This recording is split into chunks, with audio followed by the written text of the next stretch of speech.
ആ പാലത്തെ കിടക്കുന്ന മരങ്ങളൊക്കെ ഉണ്ട ഈ കെട്ട് കെട്ടിയിട്ട് നമ്മൾ ചാടിയാൽ മതി. ഒരുപാട് സ്ഥലത്ത് ഇതുപോലുള്ള ഉരുളുപൊട്ടലിലൊക്കെ പോയിട്ടുള്ളതാണ്. അപ്പോൾ അവിടെ നിന്ന് ഒരുപാട് അവിടെയുള്ള ആൾക്കാരൊക്കെ നമുക്ക് പറഞ്ഞു തന്ന അറിവുകളാണ് ഞാനിപ്പോൾ നിങ്ങളോട് പറഞ്ഞത്. മഴ ശക്തമായിട്ട് തുടർന്നുകൊണ്ടിരിക്കുകയാണ്. അപ്പോൾ ഇനിയും പല സ്ഥലത്തും ഉരുൾപൊട്ടാൻ സാധ്യതയുണ്ട്. അതിനായിട്ട് പ്രകൃതി നമുക്ക് കുറച്ച് ലക്ഷണങ്ങൾ കാണിച്ചു തരും. ഉരുൾ പൊട്ടുന്നതിന് മണിക്കൂറുകൾക്ക് മുമ്പേ തന്നെ പ്രകൃതി ചില ലക്ഷണങ്ങൾ കാണിച്ചു തരും. ആ ലക്ഷണങ്ങൾ കണ്ടാൽ നമ്മൾ ഒരിക്കലും അവഗണിക്കരുത്, അവിടെ നിന്ന് ഉടനെ മാറുക. ഈ ഉരുൾ പൊട്ടുന്നതിന് മുമ്പായിട്ട് പ്രകൃതി നമുക്ക് കാണിച്ചു തരുന്ന ലക്ഷണങ്ങൾ എന്തൊക്കെയാണ്? അതിനകത്ത് ഒന്നാമത്തെയാണ് ഈ പർവ്വതങ്ങളുടെ അല്ലെങ്കിൽ മലയുടെയൊക്കെ സൈഡിൽ നിൽക്കുന്ന മരങ്ങൾ ചെരിഞ്ഞു വരുന്നത് കാണിച്ചു തരും. ഇത് ഞാൻ പറയുന്നതല്ല കേട്ടോ, ഞങ്ങൾ ഒരുപാട് സ്ഥലത്ത് ഇപ്പോൾ ഈ കഴിഞ്ഞ ഒരു 2 വർഷം മുമ്പ് കൂട്ടിക്കലൊക്കെ അപകടം നടന്നപ്പോൾ അവിടെയൊക്കെ പോയി അവിടെയുള്ള പ്രായമുള്ളവർ നമുക്ക് പറഞ്ഞു തന്ന അറിവുകളാണ് ഈ പറയുന്നത്. ഈ മരങ്ങൾ ചരിയുക, അല്ലെങ്കിൽ പോസ്റ്റിൽ ഇലക്ട്രിക് പോസ്റ്റ് ഇങ്ങനെ ചരിഞ്ഞു വരും. അത് നിൽക്കുന്നതിനേക്കാളും ഒന്നുകൂടി ചരിയാൻ തുടങ്ങും.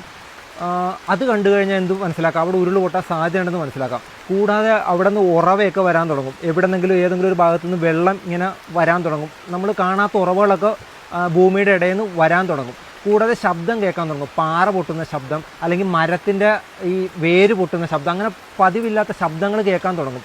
ഇത് കൂടുതലായിട്ടും മനസ്സിലാക്കുന്നത് നമുക്കല്ല, പക്ഷിമൃഗാദികൾക്കാണ്. പട്ടിയൊക്കെ ഓരിയിടാൻ തുടങ്ങും, കരയാൻ തുടങ്ങും, ഒച്ച വെക്കാൻ തുടങ്ങും. കോഴി വരെ മുറ്റത്ത് കിടന്ന് ഉച്ച വെക്കുമെന്നാണ് ആ ചേട്ടന്മാരൊക്കെ അന്ന് പറഞ്ഞത്. അപ്പോൾ ഇങ്ങനെയുള്ള ഇതൊന്നും കണ്ട ഒരിക്കലും നമ്മൾ